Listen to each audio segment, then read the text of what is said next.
দর্শক, মিরপুরের পল্লবীতে আরও এক নিঃসঙ্গ নারীর গলিত মরদেহ উদ্ধারের পর গতকাল দাফন করা হয়েছে। এ বিষয়ে বিস্তারিত জানবো, সরাসরি যুক্ত হচ্ছেন সহকর্মী মামুন ইসলাম। মামুন, ওই নিঃসঙ্গ নারীর পরিচয় পেয়েছেন কিনা?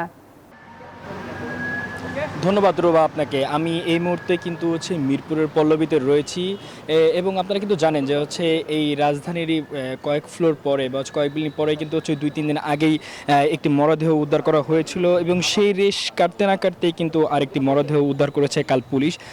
এবং প্রথমে পুলিশে যখন আসে তখন দেখতে পাওয়া যাচ্ছে দরজা লক থাকার কারণে কিন্তু তারা খুলতে না পেরে ফায়ার সার্ভিসকে ফোন করেন এবং ফায়ার সার্ভিস কিন্তু দরজা ভেঙে লাশ উদ্ধার করে।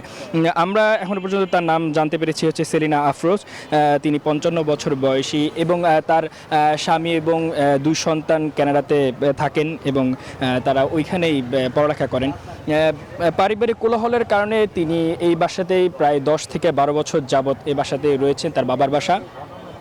এবং আমরা জানতে পেরেছি তিনি কিন্তু এখানেই থাকেন এবং তিনি বাসা থেকেও বের হন না এবং যার কারণে কিন্তু এলাকাবাসীর সাথে আমরা কথা বলে দেখেছি যে তিনি বলছিলেন যে সবাই বলছিলেন যে তিনি অনেক ভালো মানুষ ছিলেন এবং বাসা থেকে খুব একটা বের হতেন না। কিন্তু কাল যখন পুলিশ আসেন তখন মানুষের ভিড় হয়ে যায় এবং সকাল ভোর নাগাদ তাকে উদ্ধার করা হয় এবং বিকালের পর তাকে দাফন করা হয়।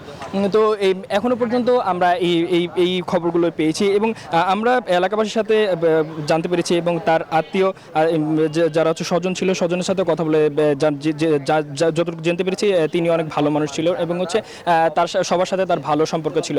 তো এখনো পর্যন্ত এই ছিল আমার কাছে সর্বশেষ তথ্য। রুবা। মামুন, আপনাকে ধন্যবাদ। Bashundhara public school and college 2026 শিক্ষাবর্ষে ভর্তি চলছে।